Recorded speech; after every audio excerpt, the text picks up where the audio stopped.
This week on the MovementRVA Podcast, we talk about sumo deadlift high pulls in the regionals, coffee that's mass-produced yet still delicious, and the books that have changed how we look at training, business, and our lives.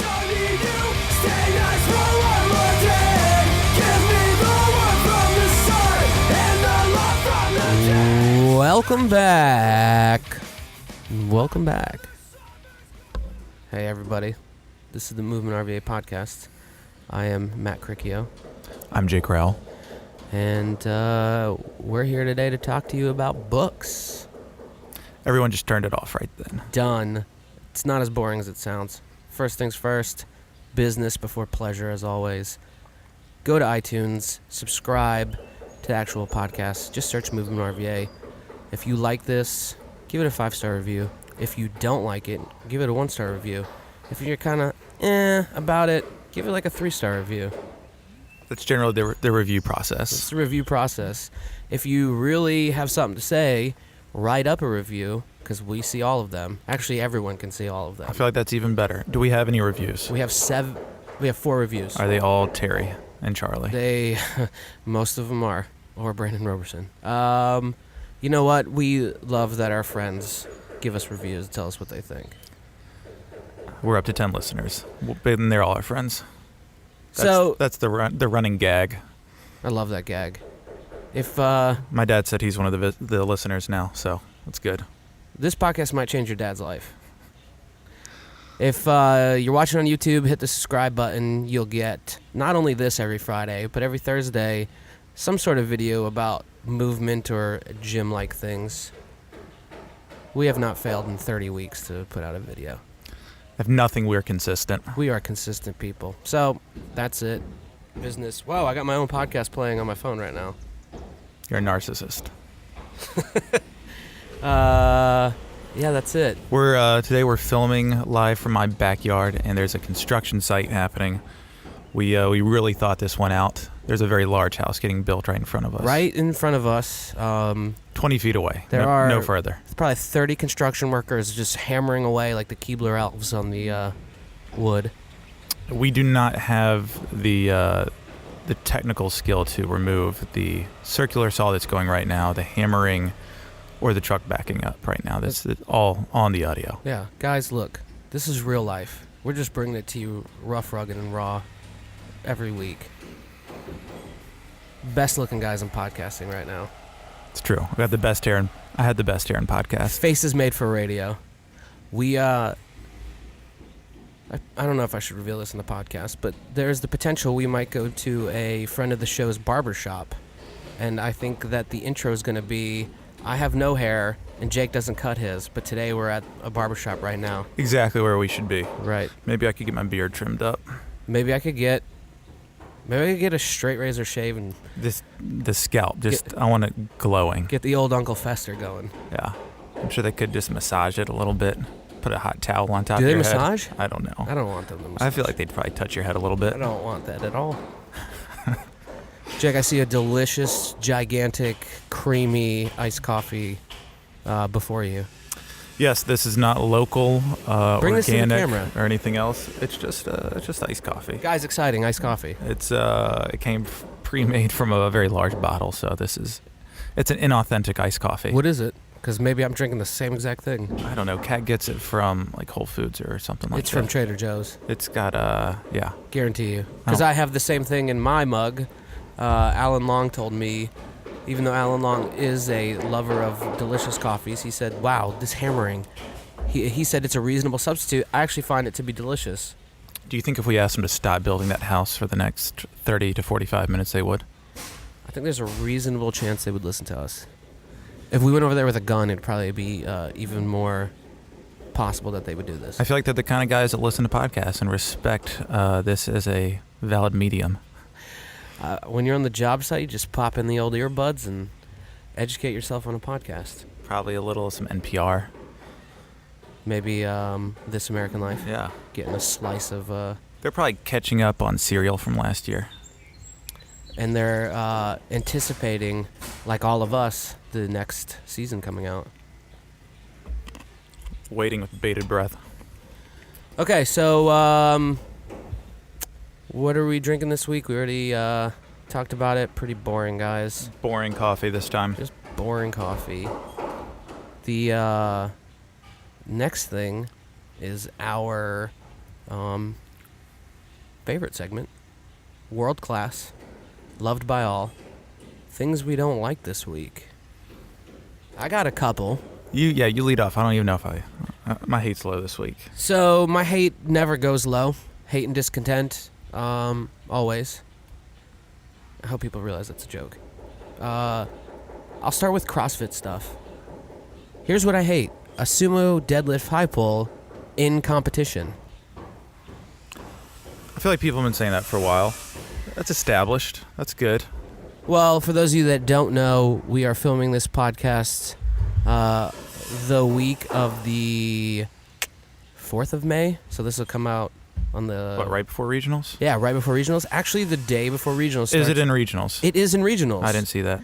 Oh, God, so you don't even know what's going on. Okay, this is the workout. I know there's some snatching. I know there's running on a weird treadmill. So in the workout, that's the running on the weird treadmill. This is where the sumo deadlift high pulls are. And they're super high volume.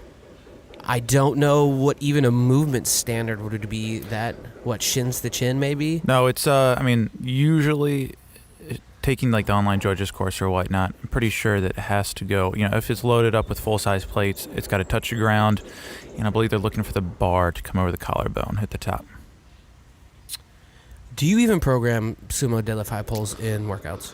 I don't think it's like, at one point it's painted as this movement that would like instantly kill you. Like if you used it, you're going to blow your shoulders out and die. Right. There's labrum dangers? Is that the idea? Well, they...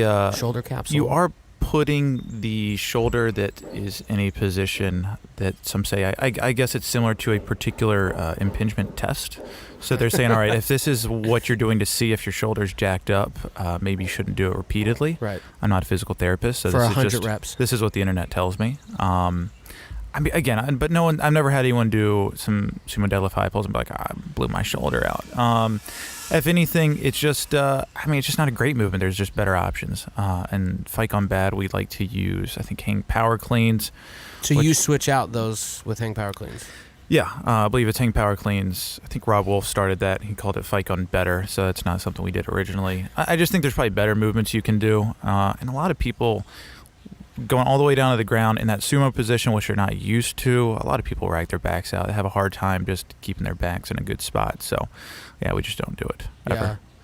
Yeah. Maybe those of you that don't know, sumo is a position that you can pull a deadlift from, and there's some mechanical advantages over the traditional deadlift pulling. Yeah, some people pull more sumo. Yeah, right. Just take some practice. And what CrossFit did was take all the weight off the bar, so it's a very light bar.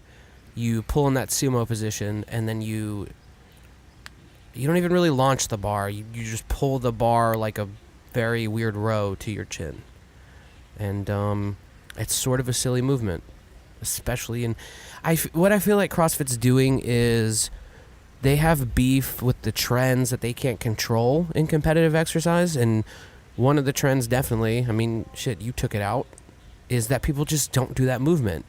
So what I feel like happens a lot of times in regionals is, and it happened last year, is if they feel like the community is neglecting, in quotes, something, they will put it back in just to say, hey, we can do what we want, and to say that we decide what CrossFit is.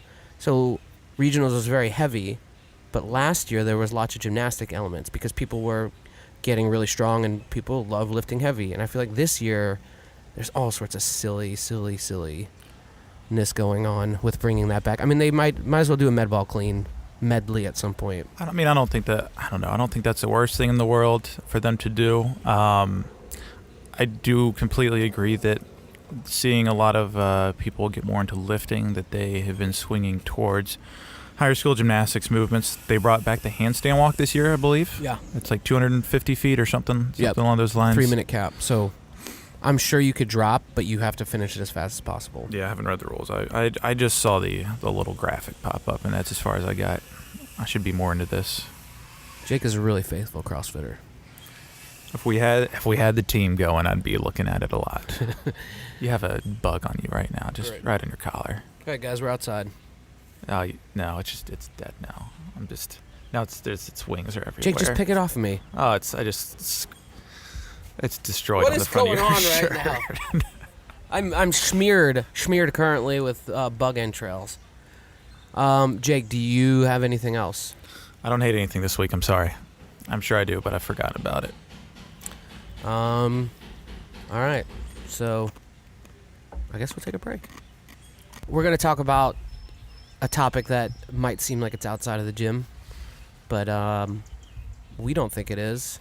And it's also this is the second time we've delved into maybe something beyond physical fitness, and I think we're going to do this more often. Because I feel like the people who work out are also just people, and they're living lives. Right. And they, again, I feel like if you are so concerned with your own self-improvement via training, there's probably other aspects of your life that you're interested in examining. And if you want to get weird and Kool-Aid drinky, general physical preparedness extends beyond your actual physicality. So, except it has physical. Right, except it doesn't. So just general preparedness is beyond you doing a whole bunch of thrusters and, throwing down with your boys in the gym with your high socks. So yeah, we're gonna talk about some various books that have changed impacted our lives. Books will change your life, people. Formative texts here. We're going to talk about some training books and business stuff, and just also some general things. So there will be life structure. Life structure. There will be structure to this conversation. When we first started training, there wasn't that much information about what we wanted to do. Yeah, so that was 2000, probably 5, 6 is when we were starting to train. Yes. Somewhat seriously. The internet was a strange and weird place. I think Chris Lawyer talked about that some in one of his podcasts. Yeah, he said that there just wasn't much to find if you wanted to find it. And also because there's so little information out there, there wasn't really like a peer review process. There was just like you could write anything, and if it somehow made it to a website, that was it. Like it was, people would read it and probably believe it. Right. And I know I sound like a CrossFit basher. I'm not in any way, because it has also changed my life. But another brilliant thing that CrossFit did, among the many brilliant things that they did, is they not only codify training in the CrossFit Journal, especially the early ones, but the means in which they distributed it, whether it was filming videos and explaining points of performance, or actually filming discussions at the Level 1 seminars. These were brilliant ways to package and deliver information so that they were kind of readily digestible. And I remember in the beginning, we would watch hours of videos, and we would get as many CrossFit journals as we could, and we would devour them, essentially. Yeah, so I still have a very large binder where I printed out the first 50 CrossFit journals or something like that, and put into a binder. I would read that in class instead of doing actual work. Another great resource that has held up against the test of time, I think, and it was in its height, its zenith at this point, was Greg Everett of Catalyst Athletics' Performance Menu. Right. So again, getting back to there was just there really wasn't anything else out there. There was, again, some weirdos putting up some things on the internet, but there weren't a lot of people talking yet. Go ahead, sorry. So anything that actually had quality content, was well thought out, done by intelligent people, was a very valuable resource. And because we knew so little and there's so little out there, it was things like that were extremely important for us getting started. There was just this sort of sense that they were exploring something that was completely new. There was just you go on Breaking Muscle, and whatever's been said there has been said so many times before for the past 15 years. Yeah, or you just see maybe if it's sort of new, it's just part of some larger trend. But these were things people I remember when the butterfly pull-up was invented. There was no there wasn't a butterfly pull-up. People didn't do it. And there was actually a meaningful discussion about it. There was this new thing. And I really don't even like the butterfly pull-up. It was just, but there was constantly new things like that coming up. To do a muscle up was a huge deal. And the way we did them back then was totally different than we do it now. Yeah, whatever. nutrition was a big part of things back then, and there was it wasn't just like, there weren't necessarily trends. We were establishing trends, right? Because there's no way of getting that information out there. Let me paint a picture of the dark ages for you. Before we had these things, I remember, like Jake was saying, you would go on a bodybuilding website because that's what working out was. And you would see the same things you already knew that were passed down from your bro at some point in your life. Backs and buys, chest and tries, 3 sets of 8, 3 sets of 10, whatever it was.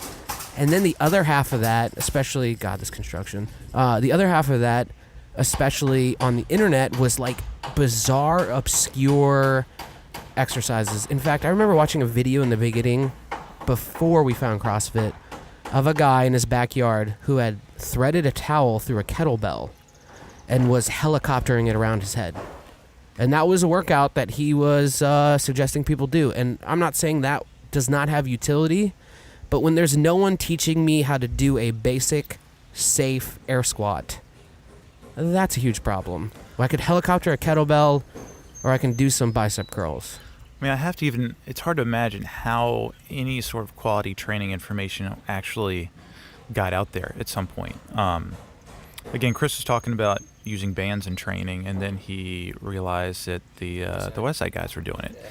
And so I imagine you'd have, it would have had to have getting information was passed down from coach to coach, but it was probably like, what your football coach taught you, and then maybe you decided you're going to get a little more into weightlifting.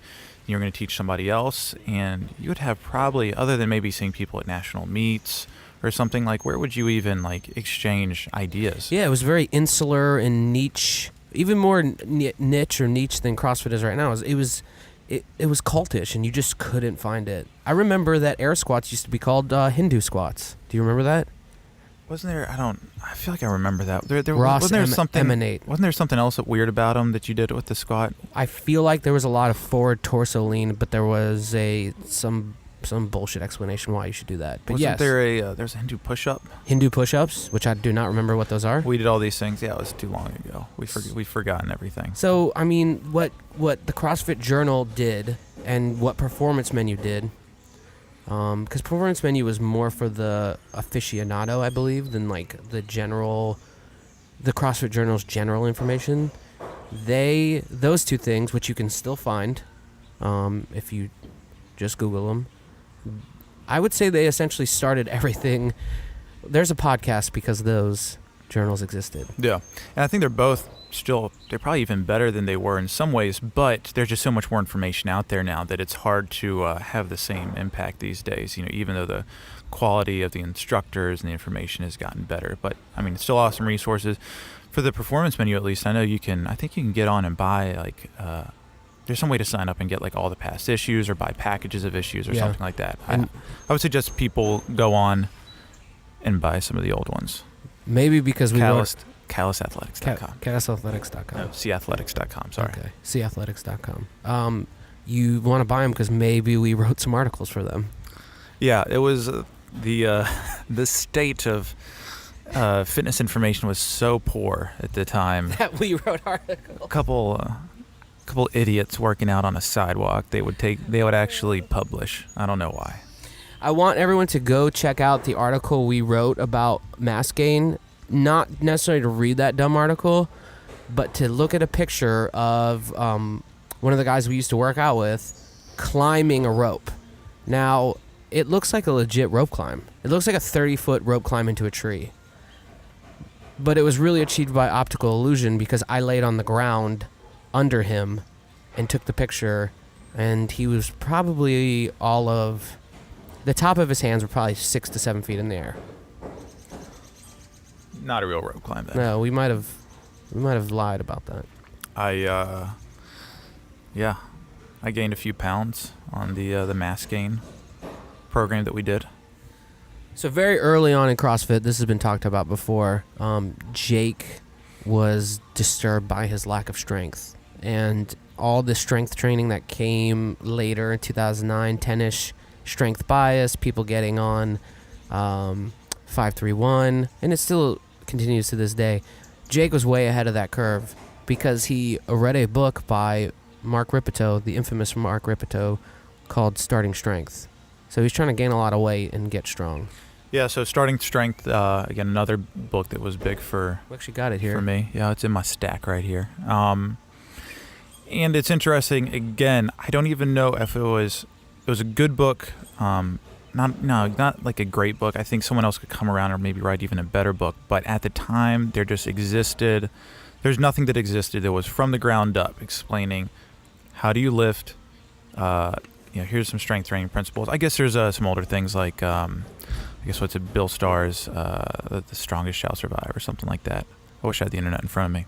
I like to forget things and then make them up. But this book was very comprehensive in the way it started you lifting.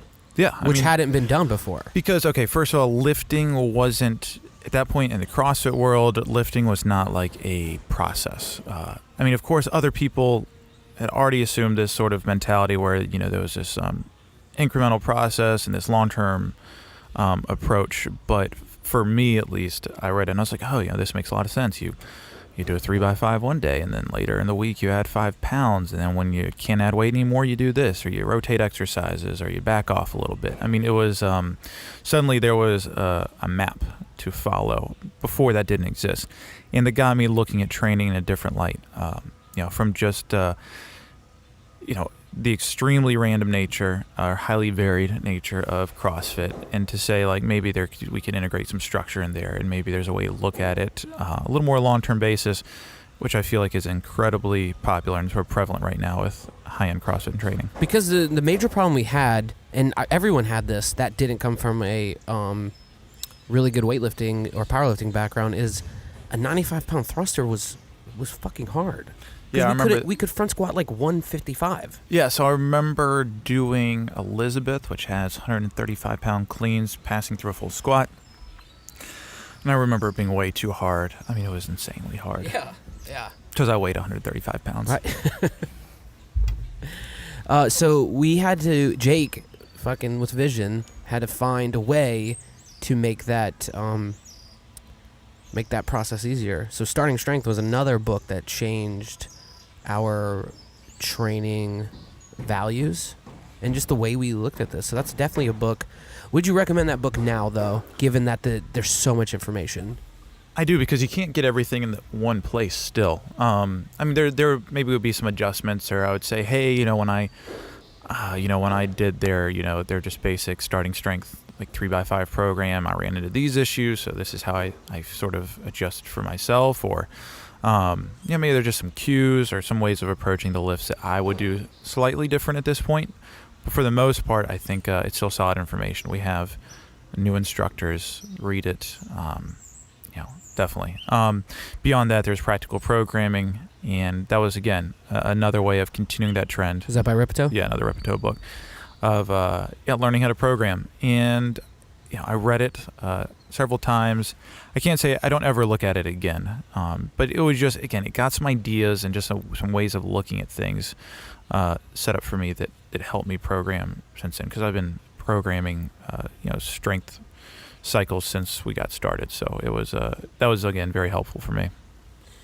I would say some honorable mentions, and these are books that came around. Well, I'll start with the earlier ones. If you can find it, there is a really bizarre but awesome would you call it a strength and conditioning magazine called Milo, M-I-L-O. Yeah. And this is when the community was, this pre-CrossFit, most of it. I still think it comes out. I believe so. I used to read it between sets in Brute Strength Gym. I was that guy. And this is when it was niche-y. This was when people would bend nails, and they would train to bend nails. And there's probably still are guys doing that. This is when Captains of Crush, which are the grippers. The grippers that you squeeze closed. People train specifically for that. They're grippers that you squeeze till they're closed, and there's successive degrees of difficulty. And so, the people that could the people that could close the crush the grippers, the highest grippers, they would get their names in the magazine because it was extremely difficult. But beyond that, there's all sorts of weird training advice that's actually pretty awesome. These are guys in their garage, like exploring this path. Yeah, and I'm pretty sure if you go back far enough, Greg Glassman maybe had a couple articles in there, or Dan John, some of the people that would then, of course, Glassman, but other folks that had a impact on the CrossFit community later on. And that's another, I guess, honorable mention from back in the day. Check out Dan John. He got a bad rap, and he should be bigger than he is. Maybe he didn't want to be. But Dan John is so cool that I used to email him, and he would email me back. And he was, back then, as big as of a name as you could be in CrossFit and sort of beyond strength and conditioning. Yeah, I mean, he's continued to do things. I mean, if you look on Amazon, you can find many a Dan John ebook. His training advice was always very practical and experiential. It was straightforward and just based on what he had done, which I can certainly appreciate. I don't think I do everything the way he does it, and that goes for everybody. But I think it was certainly like a valuable person to learn from. Let me tell you a workout I did of his that just ripped me into pieces. Was it the one where? No, you go for it. I know what you're gonna say. Do you know what I'm gonna say? Not really. I got like a 50% chance. Okay. He recommended doing a heavy set of a lift, and then doing the bodyweight plyo version immediately afterwards. So I did 2 of these.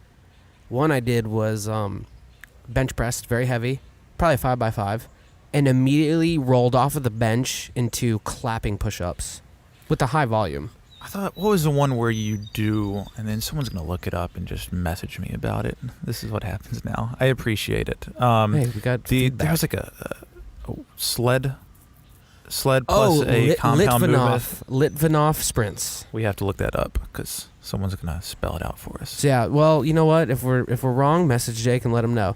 These were also incredible. You would be attached to a sled of moderate weight. Well, what was moderate weight back then is probably very light now. 45 pounds. So you'd be strapped to a sled with a incredibly heavy 45 pounds, and you would do 10 to 15 front squats with 95 to 135. Almost guaranteed we were doing 95. And you would dump the bar immediately when you were done and sprint for 40. We probably messed that workout up. We probably sprinted for 400 meters, honestly, but like 40 to 60 meters. And you couldn't walk the next day. Just like when I did that bench press, plyo, clapping push-up workout, I couldn't raise my arms above my head.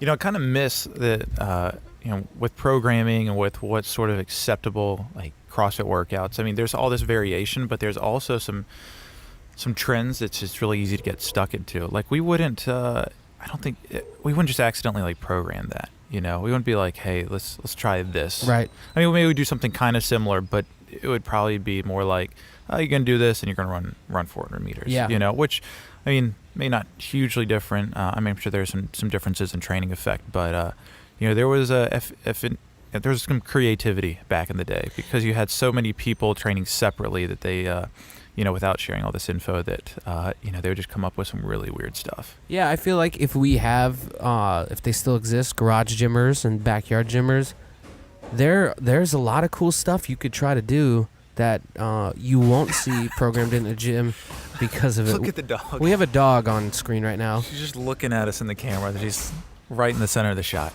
So 2 more honorable mentions, and then we'll move on to business books. Oh, my God. You think it's too many? No, The dog? This dog. I feel like she's trying to tell me something like my child's been kidnapped. Brian Mackenzie's Power, Speed, and Endurance. Did you ever read it? I have it. I have not read it, though. The principles in there are worth checking out. And then I will admit I've not read this whole thing because I find Kelly Starrett's prose to be extremely irritating. But I would check out, for sure, Becoming a Supple Leopard. Because before then, nobody did mobility. We've talked about it. We would do leg swings and be like, oh, we're warmed up, ready to go. And then when we broke, we just broke. We just waited till it fixed itself. Yeah. That was life. I'm with you. I feel like at some point I went too far, though. Like if you have to roll around on a dog toy for half an hour to an hour before you even like touch a bar. I did not see Kane Wilkes do any of these things when he was recently casually snatching 355 pounds. Look, as with anything in life, you can go way too far in the wrong direction. But some sort of balance is good. Just limit your dog toy time. Dog toy time. And if you are a person that's starting CrossFit right now, especially at a good CrossFit gym, you have so many advantages that nobody else had. You should just know how lucky you are. All right, I feel like, where's my notebook? We've beaten that to death. What are we, Business books, Jake. Hold on. I got some honorable mentions. Oh. Slow your roll. Hey. Good sir. Don't talk to me like that. So a couple other things. Greg Everett's Olympic weightlifting book. Again, Classic. There was not a lot else out there that had an overall approach that was, again, very practice-based. There were some other weightlifting books out, but they were huge. They were nearly incomprehensible. The Essentials of Strength and Conditioning. It is the book you got to read to get your CSCS. I don't have it. I think Brandon Leary does. Probably Jamie did at some point. Just a good foundation. I think you're not going to take a lot and directly apply it to your training. Who's that by? I have no. It's like, I don't know, a bunch of people. Oh, it's more like it's huge. It's like a textbook. Compendium. There's also Zatsiorski's Science and Practice of Strength Training, which had a lot of technical knowledge, but from there, I think there was more things that you could directly apply to your training. So that was, again, good books. I maybe not for the casual person, but if you're a trainer, you should, or an instructor of sorts, you should probably know a little bit of the science behind what you're actually talking about. So look into it. Great honorable mentions, Jake. Moving on. This is your world we're about to go into. The business books. The business books. You know, it's interesting. I feel like there's a couple books right up front, and really one in particular that got me set up on business. I mean, there's tons of business books out there, marketing and sales and all that. I really just grabbed a couple, and from there, that was it. But had a huge impact. We actually talked about this at some point. The E-Myth Revisited. I think for anyone who has their own business, you should read it. Do you know who that's by? Oh, God. Maybe Michael Garber. I don't know. Just Google it. E-Myth Revisited. Yeah. We got Google now. We don't need to remember anything anymore. It's not a part of It's from the past. Human experience anymore. A lot of that is just based on how you establish systems and how you look at your business. And so much of what you're doing in business can be fairly random at points where you don't necessarily know why when you are successful that you're successful, and why when you're not, your business isn't doing great, what was actually causing those things. So it was saying whatever you're doing, establish a process and a system for it, have it written, and have those things sort of quantifiable. So you can look and say, if you're if you're a salesman at a department store, right, and then on all the days that you wear a red tie, right, you sell more than when you wear a blue tie. Then it would say, all right, well, I've tested this out. I found out I sell more when I'm wearing that red tie. And it's that really doesn't sound like it makes a difference, but if you take all the things in your business like that and say, all right, for us, if we're doing an intro, which is just our process where we introduce a new person to the gym, take them through a workout, and over time we've tried a lot of different things there, and we actually would say, all right, this is exactly how we do every intro. So I don't have to worry about what it's like when one person does an intro versus another. It's just, this is the standard. And from there, I could say, all right, well, this isn't working great, or I would like to see our conversion rate be higher. Let's try something different. And I can actually say, all right, when I tried that thing different, did I have some improvement? And I can actually, there's a lot of other variables, but I can actually look to see, what am I doing that actually has an impact on my business? And I treated everything like that really pretty quickly after starting, maybe a year or two, which again seems pretty fast. We set up operations manuals, and even though we were small, under 100 members, it was we were treating ourselves like a much larger business. This is something John and I sort of dug in together. I remember I read the book. I told him he had to read it. It was just awesome. He read it in a single flight somewhere. He was heading somewhere. So, I don't know, a big thing for us. Beyond that, do you have anything to add there before I just start rattling off other things? No, we know the E-Myth Revisited pretty deeply. You don't want to comment on it? No, I think that is something. People have to understand that in the beginning, these were just dudes in their garages that were running businesses without running them like a business. And it was great that a lot of people got to do what they wanted to do, what they were passionate about Or if they had just gotten into fitness and kind of liked it, but it offered them the ability to basically buy their time back from a regular job, starting an affiliate was an awesome thing. But what happened was, and this happened to a lot of people, is because they didn't run it like a business, it didn't grow or it failed. So it was very intelligent to find a book that lets you integrate lessons learned from larger companies and essentially scale your operations up so you could grow it. There's other podcasts or businesses out there that brag about growing your gym to 175 members, but with the things that you've implemented, you've been able to grow way beyond that. Right. I think something funny here is that with, I think any sort of, new business model or emerging market, like the CrossFit gym model, affiliate model here, when it's getting started, the buy-in is relatively low and the payoff is relatively high. Like your, risk to reward is a pretty awesome scenario. And I think that allowed a lot of people to get involved and not have to have a lot of, we can consider knowledge and investment here, and experience, not have a lot of knowledge or money or anything else, start a gym and be very successful with it, to a limited degree, and at least successful enough to maybe pay themselves. All right, which is sort of it hides the fact that your business really isn't doing that great. If all you're doing, I don't want to say this because I know some business owners who absolutely are just interested in being at their business, and that is like in paying themselves, and that is awesome. But I don't think that's everyone's goal. So I guess it depends on what you want to get out from your business. But one of the things with the E-Myth Revisited was that you should get it to the point where everyone, other people can do almost everything in your business, that because you have created these processes, you don't have to necessarily be there all the time, that you can work on developing your systems rather than just being in there doing it. I mean, it's a whole, you should be working on your business rather than in your business. But to this day, though, a lot of people are running sort of half-assed CrossFit gyms, and it looks okay, and they're feeling okay because they can pay themselves, but I feel like it's a little bit of a dead end for those folks. Maybe they could be, they're not looking at how they could be running their business better because they're making ends meet. Right. If you want something more, or you want to be more creative or innovative with your business, and you're working there every day, you're just not gonna have the time. Yeah. Unless you're a freaking machine. Right.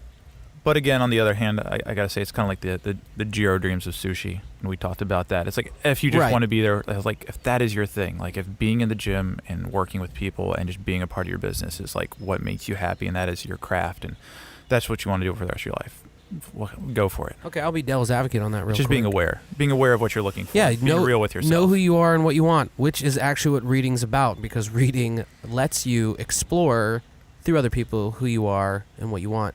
I'm going to be a devil's advocate to that real quick. Let's hear it. If you have a gym and you just want to be a master craftsman, you should probably just be a trainer, not a business owner. Because, and this is just my opinion, what a business owner wants to do is create, I'm not going to say a bigger business, because that's buying completely into scaling and the scaling of capitalism. But what a business owner wants to do is have a...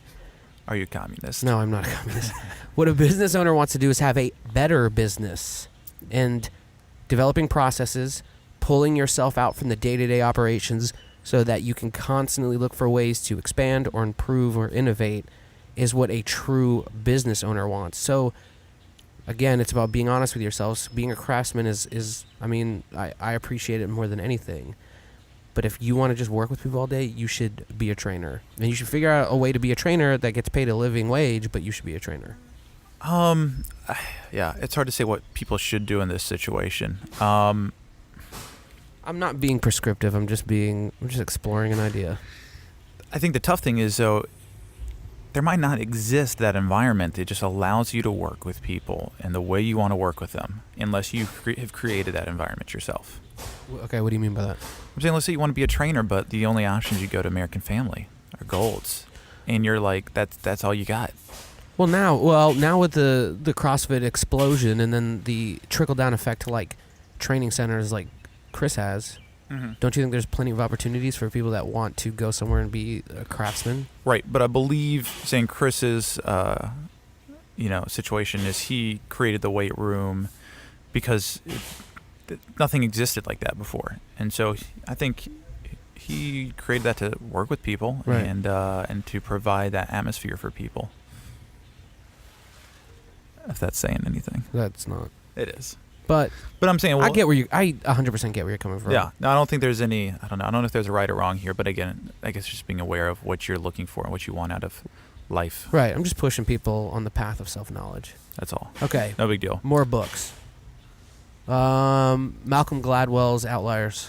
This is Jake's pick. So for that, and it's been a very long time since I've read that, but I think when you're looking at business, and it's going back to the red tie, blue tie thing, it's little things can make a large difference and can have sort of a great impact. And I think if you're looking both at your life and at business, it's an important concept to realize. Matt's reading the inside cover, so he's going to be an expert any moment on the book. No, actually, I was going to say a book that Malcolm Gladwell wrote that actually changed my life was The Tipping Point.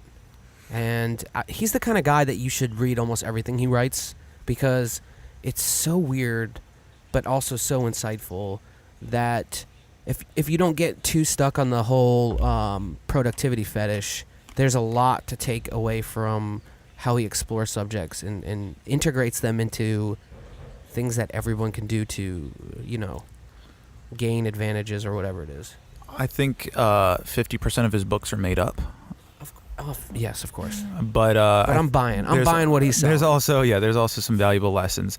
Tipping Point I thought was cool too because he looked a lot at sort of, I guess, how ideas were communicated, and with something like, honestly, what we're doing right here, or your gym, whatever. If you're going to write a book, there would be probably some of those ideas in the book that you could look back at and be like, all right, well, these things, these concepts probably had a big impact in this book becoming a bestseller, right? Or this podcast having 11 listeners instead of 10. Yeah, we're growing. And Tipping Point basically takes a product or an idea or a work of art and explains how they become explosive trends or viral. And he breaks down the path that a lot of these things have walked, especially like Hush Puppy shoes. Do you remember this? He talks about Hush Puppy, which I still to this day don't know what Hush Puppy shoes are, but they became apparently at some point in the 90s. Someone's gonna Google you a picture. Good, I want to see it. They were the biggest thing, and he talks about how one of the major things that made them as popular as they became is a very influential fashion person. I'm probably getting this wrong because I read it a long time ago, but a very influential person just started wearing them, and it's the concept of a sticky person. So you'll notice that with a lot of podcasts, if they get a certain guest on, all of a sudden they blow up. Right, and I feel like another one, I forget too. God, this is the theme of this podcast, the things we've forgotten. Forgetfulness. Things we forgot. Things we forgot this week. Yeah. I guess there's an idea of like the Maven, which was, I think, a yes. connector of sorts. Not necessarily like a popular person, but a person that was maybe connected to a lot of people. Right.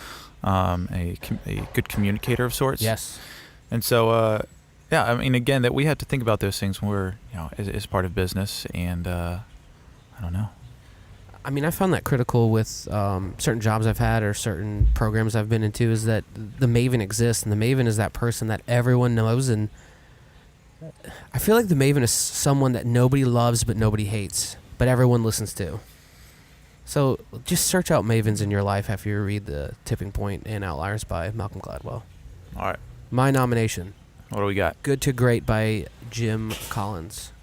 And the description is why some companies make the leap and others don't, basically from good to great.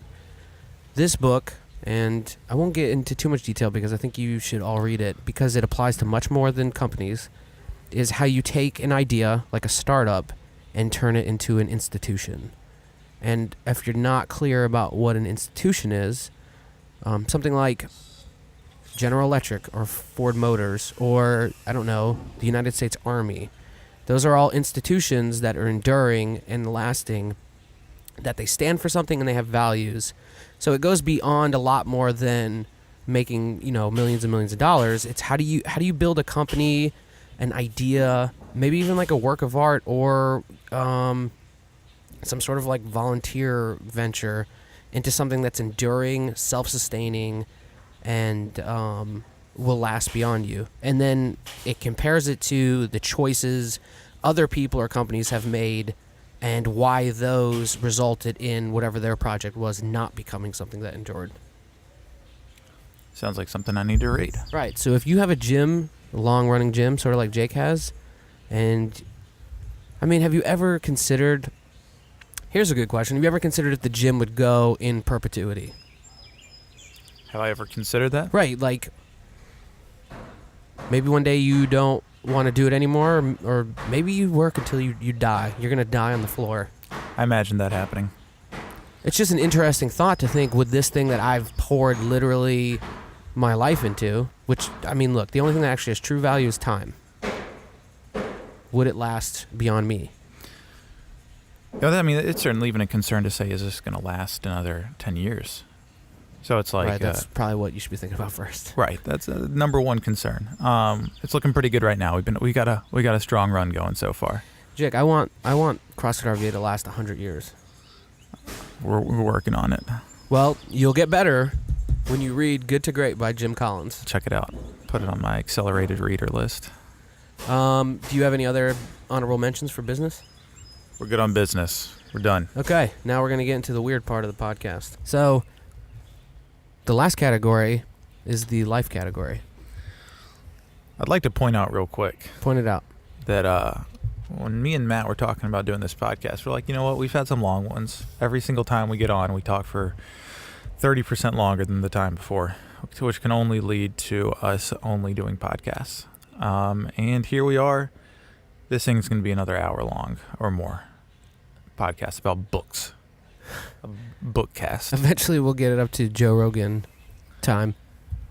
3 hours and 30 minutes of us. That's just recording your life at that point. That's not a podcast. Reality podcasting. All right, so... Boring life if you're just sitting there talking. Continue. So, the last category is quite simply... I feel like I'm muted. I hear you fine. All right, books that have changed our lives. One simple case I'll make very quickly because I've made it twice before we got just blown out by technical difficulties. Is that you should read literature. And you should read literature because you could read a book like How to Make Friends and Influence People and learn a lot from it. But they almost always have the positivity, productivity slant to it, which is useful, but it's not exactly the full picture of life. Feels a little disingenuous at times. Right. When you read literature, you get to have other people's experiences without going through the pain that they went through to learn those lessons. So you get experience by proxy almost. And for anyone that has a service-based business with customers, interaction with people, anyone that wants to be a better person, there's a lot of lessons to learn in good fiction writing about how someone not like you thinks. So you can develop empathy or sympathy or any kind of connection to another human being. So that's my case for literature. Jake's going to probably make me tell you my background of why I should... This is like God, one of those movies. It was like Groundhog Day because we already recorded this, which is terrible. So we're trying to recreate the magic that just happened. So, I mean... Matt knows things. He's an educated man. He's a writer. What else do you want to add, Matt? Nothing. I don't really want to tell them any of that. This is why you should listen to Matt when it comes to writing in books, because he actually has an education here. And I currently have a book that I wrote about. It's a fiction book that's being shopped by a literary agent to publishers. That doesn't mean it'll be published, but it's a big step in the right direction. You're giving it the college try. Yeah. All right, so moving on to the books. I had a book recommended to me by a Navy SEAL Master Chief that I worked for. He was a brilliant man. Graduate of William & Mary. He was on the highest levels of special operations. Taught at the Naval Academy. Also, when I worked with him, was doing some sort of correspondence program at Harvard for the classics. He spoke ancient Greek, Latin, apparently they only take like 4 or 5 people into this program, and he made it. So he not only was a Navy SEAL, he was simultaneously a scholar of the classics. Man's Search for Meaning by Viktor Frankl was the book he told me to read, and I had my reservations about it, but it turned out to be a book that changed my life. This is a work of nonfiction? This is a work of nonfiction, so basically just going back on everything I said, but what it does do. Have you ever read it, Jake? I have not. So Viktor Frankl was in a concentration camp, and his entire family was killed, including his pregnant wife, and he survived.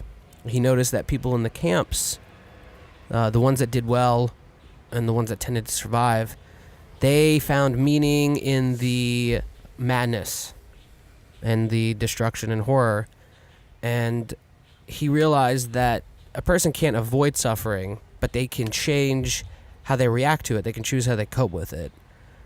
So he went on to be a therapist, maybe a psychologist or a psychiatrist. I'm not that educated. Don't ask me. And he developed something called logos theory. Logos is the Greek word for meaning. And he basically said that, our primary impulse is not pleasure, it's to find pleasure, which is what Sigmund Freud, the father of psychoanalysis, thought. But our primary drive is to find meaning. And oftentimes it's meaning that's personal to us, but that we should pursue our meaning, engage in our meaning, because then no matter what our external circumstances are, we'll be able to cope with the difficulties. That's a positive message. That is a positive message. Finding a positive scenario out of a not so positive scenario. Right, and this is a positive message I can get behind because Viktor Frankl confronted darkness and emerged with light, I guess you could say. Some positivity rooted in the real world. Yes, and I would say that this book has practical applications. In the sense that we all go through troubles, and logos therapy has been valuable for a bunch of people, and Viktor Frankl's message, since he wrote this book, and I think he wrote it in the 50s, has been continuously in print. I'd also say it's valuable for athletes, especially super high competitive athletes, to ground them in their training, in the process, and how fun or meaningful training is to them, rather than getting caught up in the external winning or losing, meeting your total goals for your meet or whatever it is. I was, as you were saying this, I was instantly relaying it back in my head to both training and business. Yeah. If you can only measure yourself by your successes, at some point, not everything you do is going to be successful. You're not always going to win every single time. And if you can only find a certain level of fulfillment in your life only when you're successful, it's not going to work out too well for you. You're going to be bitterly disappointed. Yeah. I don't even know how I read this, but Will Smith came out with some terrible movie with his listen, with his kid, right? Okay, very successful Which man. one? Right? Oh God, after some science fiction thing, his kid was in it. It was like a year ago. Oh, did terribly. Okay. Do you know what I'm talking about? I thought it was I Am Legend. No, but I do know what you're talking about. I love I Am Legend's awesome. Yeah. No, it was like with his kid, and anyways, it was a flop, and he'd gotten his kid involved, and he. So I think when it did poorly, I think he took it really hard because, this was like this thing he was doing with his son, and whatever. No matter how he realized, no matter how successful he got, no matter how many good things he did, he could still have flops, and so he said that was sort of a big turning point for him, even though late in his career, that if he's only measuring himself by how good his movies are, then at some point he's going to have a really bad time. So he looked for other places of meaning. Yeah, and I feel like that's very consistent with our, people would say it's bashing, but our constant balancing of the positivity movement. Do you know what I mean? Yeah. And I think if you read Man's Search for Meaning, you'll understand the perspective of, like Jake said, you can't always win. You're not always going to win. And winning is not what your life's about, or succeeding is not what your life's about. And I think that if you're trying to, and CrossFit does this to you sometimes because you get so good so fast in the beginning, good compared to what you were. You also measure everything. So Right. there's like, if you weren't measuring, you wouldn't know if you're winning. That's right. And there's sort of like a reductivist quality to CrossFit that is very useful to get better, but it's potentially very bad for your psychology. We've talked about before, I think right at the beginning, it's like if you're not making progress or you're having some issues, it's really easy to get down on yourself and then like quit or just do worse or just accept that you're always going to do poorly. So Right. maybe there's different ways of thinking about the process and enjoying the process of training itself maybe when things aren't going as well. Exactly. And I think that this thread has been through our last 11 podcasts in the sense that there's PRs, quote unquote, to find everywhere. And that's what you need to look for. And above all that, like Jake just said, you have to love what you're doing. And if you don't anymore, you either got to figure out a way to love it again or move on. I love it. But don't quit the gym. It's not good for me. That's all I got for life stuff. Why don't you talk about some fiction? I don't Okay. feel like we didn't touch on any fiction. Well, we're going to do this real quick. Because we've talked too long? Because we've talked a long time. My favorite writer, for a lot of different reasons, even though I know the major problems he has, is Ernest Hemingway. Does it make you mad that it's been very cool in the last few years to like Ernest Hemingway on Facebook? No, because I'm happy that people finally realize that he's not just a man that indiscriminately massacres animals and is unfair to his wives. I feel like on Facebook though, it's like he's just a manly man. So that's the only reason you should like him. Yeah, you should like him for this very weird book that will make you not think he's a manly man that he wrote. Nobody reads this, and they should. It's called The Garden of Eden. It's about a man and his wife in France, and I'm not going to give it all away, but his wife at one point decides she wants to become a man. You would not expect that from Hemingway. You expect tough guy, grace under pressure, war story.